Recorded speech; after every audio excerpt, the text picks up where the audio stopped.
नमस्कार साथियों। देखिए पीटीटी 2024 के बारे में ऑनलाइन एप्लीकेशन फॉर्म किस तरीके से भरा जाएगा उसके बारे में अपन बात करेंगे। स्टेप बाय स्टेप आपका रजिस्ट्रेशन से लेकर प्रिंट आउट तक अपन बात करने वाले हैं। बिल्कुल इसी तरीके से आपको ऑनलाइन एप्लीकेशन फॉर्म भरना है। अगर आप इस तरीके से नहीं भरेंगे तो आपका जो फॉर्म है वो रिजेक्ट हो जाएगा और आपकी एग्ज़ाम नहीं लगेगी। तो देखिए वीडियो शुरू करते हैं। सबसे पहले आपको गूगल में आपको इसकी ऑफिशियल वेबसाइट सर्च करनी है PTET-VMOU2024.com।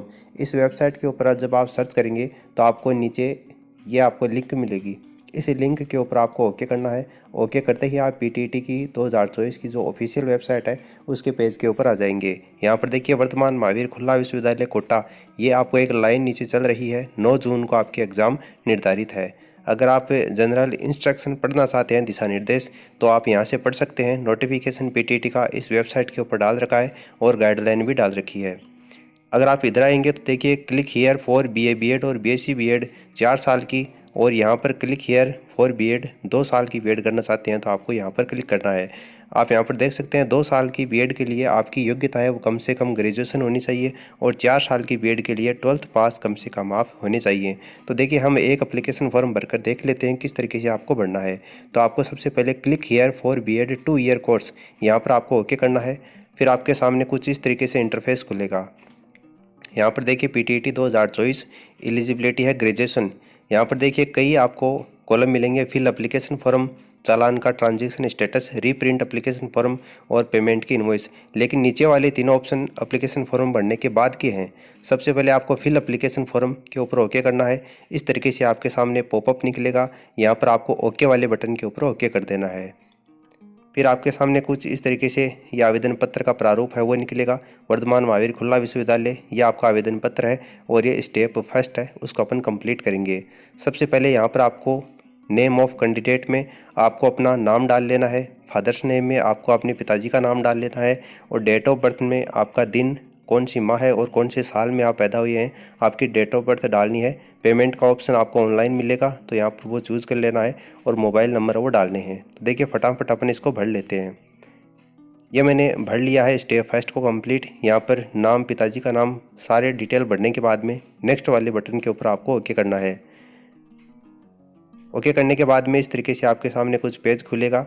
यहाँ पर आप देख सकते हैं ये अपनी स्टेप सेकंड है। स्टेप फर्स्ट को अपन पूरा कर चुके हैं, स्टेप सेकंड पर आ चुके हैं। ये आवेदन पत्र की स्टेप सेकंड है। यहाँ पर आपको अपना नाम दिखाई देगा, अपने पिताजी का नाम दिखाई देगा, अपने माताजी का नाम आपको यहाँ पर भरना है, आपके फ़ोन नंबर, और जो OTP आपके नंबर के ऊपर आएगी वो OTP आपको यहाँ पर डालनी है। तो यहाँ पर सबसे पहले आपको अपनी माताजी का नाम भरना है, और उसके बाद में यहाँ पर आपको OTP भरनी है। OTP भरने के बाद में नीचे आपको देखिए 3 ऑप्शन मिलेंगे। यहाँ पर आपको अपनी की जो फ़ोटो है वो अपलोड करनी है। फ़ोटो की जो मैक्सिमम साइज़ है वो 100 KB से ज़्यादा फ़ोटो नहीं होनी चाहिए, यानी कि 100 KB से कम की आपको फ़ोटो यहाँ पर अपलोड करनी है। उसके बाद में जो फ़ोटो है वो JPG फॉर्मेट में होनी चाहिए, ये भी आपको ध्यान में रखना है। उसके बाद में जो सिग्नेचर है वो 50 KB से ज़्यादा उसकी साइज़ नहीं होनी चाहिए, और वो भी JPG फॉर्मेट में आपको यहाँ पर अपलोड करनी है। उसके बाद में आपके बाएं हाथ का अंगूठा, यानी कि लेफ्ट थंब इम्प्रेशन, बाएं हाथ का जो अंगूठा है वो यहाँ पर आपको पेस्ट करना है। यहाँ पर आपको उसकी फ़ोटो खींच के अपलोड करनी है, वो भी JPG फॉर्मेट में होनी चाहिए। तो देखिए जल्दी से अपन इसको अपलोड कर लेते हैं। ये मैंने फ़ोटो, साइन और जो सिग्नेचर है वो थंब है वो अपलोड कर लिया है, और नेक्स्ट बटन पर आपको ओके करना है। तो इस तरीके से आपका जो बिल्कुल अब आवेदन पत्र है उसमें आपकी फ़ोटो, साइन और जो बाएं हाथ के अंगूठे का निशान है वो अपलोड हो चुका है। अगर आप इसमें कुछ चेंज करना चाहते हैं तो यहाँ पर अपलोड या चेंज फ़ोटो और सिग्नेचर, इसके ऊपर आप ओके कर सकते हैं, क्योंकि यहाँ पर साफ तौर से लिखा गया है कि एक बार अपलोड किया गया जो फ़ोटो और दस्तावेज़ है, हस्ताक्षर है, वो उसके बाद में आगे इसमें कोई भी परिवर्तन आप नहीं कर सकोगे। तो अगर आपको अभी चेंज करना है तो यहीं पर आप चेंज कर लेना। आगे देखिए डिटेल की बात करें तो आवेदन पत्र में आपका नाम, आपके पिताजी का नाम, आपकी माताजी का नाम, ये भरा हुआ आ गया, अपन ने भर दिया। यहाँ पर आपको लिंग और आपका जो स्टेटस है वो आपको चूज़ करना है। तो यहाँ पर मेल है तो मेल, फीमेल है तो फीमेल, मैरिड है तो मैरिड, वरना अनमेरिड आपको सिलेक्ट करना है। उसके बाद में डेट ऑफ बर्थ जो आपने भरी थी वो यहाँ पर आ गई। तो ये एक स्टेप यहाँ पर कंप्लीट हो गई। उसके बाद में आपका जिस भी स्टेट में आपका जन्म हुआ है, भारत के जिस भी राज्य में, वो आपको यहाँ पर सिलेक्ट करना है। जैसे राजस्थान में हुआ है तो राजस्थान सेलेक्ट करना है। उसके बाद में राजस्थान के कौन से ज़िले में हुआ है तो आपको वो ज़िला यहाँ पर आपको सेलेक्ट करना है। मैं यहाँ पर जयपुर सेलेक्ट कर लेता हूँ। उसके बाद में कैंडिडेट की कैटेगरी, कौन सी श्रेणी में आप आते हैं वो श्रेणी आपको सिलेक्ट करनी है। मैं यहाँ पर ओबीसी नॉन क्रीमिलियर सेलेक्ट कर रहा हूँ। आप जिस भी श्रेणी में आते हैं वो आप इसमें सेलेक्ट कर सकते हैं। अल्पसंख्यक समुदाय से हैं तो आपको यस करना है, वरना आपको नो यहाँ पर टिक करना है। उसके बाद में आपको यहाँ पर तलाकशुदा है तो तलाकशुदा को टच करना है, वरना विधवा है तो विधवा को, वरना आपको यहाँ पर भी नो बढ़ना है। यहाँ पर ये केवल एसटी कैटेगरी के लिए था, इसलिए यहाँ पर ये पहले से हाइड आ गया क्योंकि मैंने ओबीसी को यहाँ पर चूज़ कर लिया था। उसके बाद में रक्षा कर्मचारी आश्रित, यस है तो यस, वरना नो करना है। और यहाँ पर शारीरिक रूप से दिव्यांग हैं तो यस करना है, वरना आपको नो करना है। उसके बाद में नीचे देखिए परमानेंट एड्रेस, तो यहाँ पर आपको आपका एड्रेस डालना है। देखिए मैं फटाफट जो एड्रेस है वो डाल लेता हूँ। आपका एड्रेस आपको इस तरीके से भर लेना है। नाम आपकी वाया, आपकी कौन सी तहसील में आते हैं, कौन से स्टेट में है, कौन सी डिस्ट्रिक्ट है, वो कंप्लीट आपको भरना है। उसके बाद में कॉरेस्पॉन्डेंस एड्रेस में भी आपको सेम इसी तरीके से भर लेना है। मैं देखिए यहाँ पर भर लिया हूँ। यहाँ पर नाम है, कौन सा आपका राज्य है, कौन सा ज़िला है, पिन कोड है, आपका ईमेल आईडी है, फ़ोन नंबर है, वो बिल्कुल एज इट इज़ आपको बिल्कुल सही भर लेना है। इतना करने के बाद में आपको ग्रेजुएशन में आपकी कौन सी, आपने कॉमर्स से किया है तो कॉमर्स से, साइंस से किया है तो साइंस, वरना आर्ट्स से किया है तो आर्ट्स आपको सिलेक्ट करना है। यहाँ पर देखिए टीचिंग सब्जेक्ट, सोशल स्टडीज़, अगर आपका टीचिंग सब्जेक्ट है तो कोई 2 सब्जेक्ट इनमें से आपको चूज़ करनी है। History, political science, public administration, economics, geography, philosophy, इनमें से आपको चूज़ करना है। उसके बाद में यहाँ पर आपको बीए किया हुआ तो बीए ऑनर्स किया हुआ तो बीए ऑनर्स सेलेक्ट करना है ग्रेजुएशन में। और ग्रेजुएशन में आपके कौन कौन से सब्जेक्ट थे, जैसे सब्जेक्ट फर्स्ट, सेकंड और थर्ड। तो जैसे सब्जेक्ट फर्स्ट में ग्रेजुएशन में आपके 3 सब्जेक्ट थे तो उसमें आपको हिस्ट्री है तो हिस्ट्री, दूसरा सब्जेक्ट है वो भी आपको इसी तरीके से चूज़ कर लेना है। और जो तीसरा सब्जेक्ट आपके ग्रेजुएशन में रहा है इनमें से वो आपको चूज़ कर लेना है।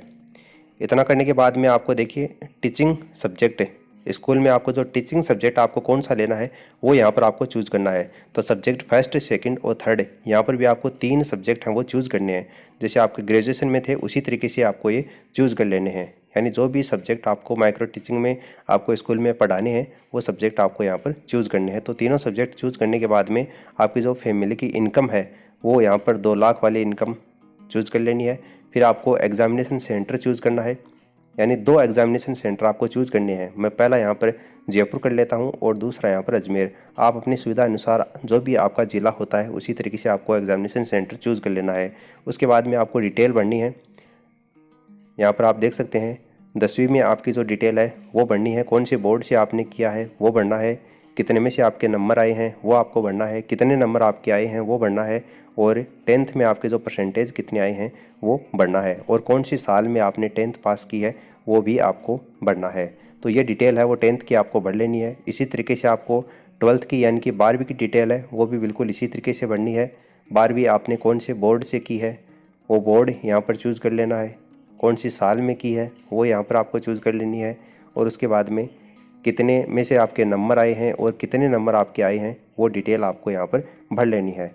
तो ये कंप्लीट डिटेल भरने के बाद में आपको यहाँ पर एक चेक बॉक्स दिखाई देगा, इसके ऊपर ओके करने के बाद में सेव एंड प्रोसीड के ऊपर आपको ओके करना है। सेव एंड प्रोसीड के ऊपर आपको ओके करने के बाद में आप अगली स्टेप के ऊपर आ जाएंगे। यहाँ पर मैं सत्यापन करता हूँ कि आवेदन पत्र है वो मेरे द्वारा ही भरा गया है। इस कॉलम को आपको सही करना है और उसके बाद में आपको ये वेरीफाई करना है। फिर आपको अगले पेज के ऊपर आ जाएंगे। यहाँ आने के बाद में आप ये डिटेल देख सकते हैं जो आपने भरी थी वो बिल्कुल इसी तरीके से आ जाएंगी।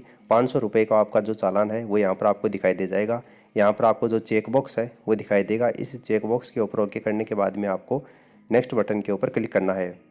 तो फिर आपको पेमेंट वाला मोड है वो यहाँ पर ओके हो जाएगा। Net banking, debit card, credit card, UPI, जिस भी माध्यम से आप पेमेंट करना चाहते हैं वो यहाँ से आप सेलेक्ट कर लेना है। जैसे मैं डेबिट कार्ड को सेलेक्ट कर लेता हूँ, तो डेबिट कार्ड को आप सेलेक्ट करेंगे तो आगे आपके सामने कुछ इस तरीके का ऑप्शन खुलेगा। यहाँ पर आपको प्रोसीड नाउ के ऊपर ओके कर लेना है और आप पेमेंट करेंगे तो उसके बाद में आपका एप्लीकेशन फॉर्म है वो कंप्लीट भर जाएगा और बाद में आप उसका प्रिंट आउट ले सकते हैं।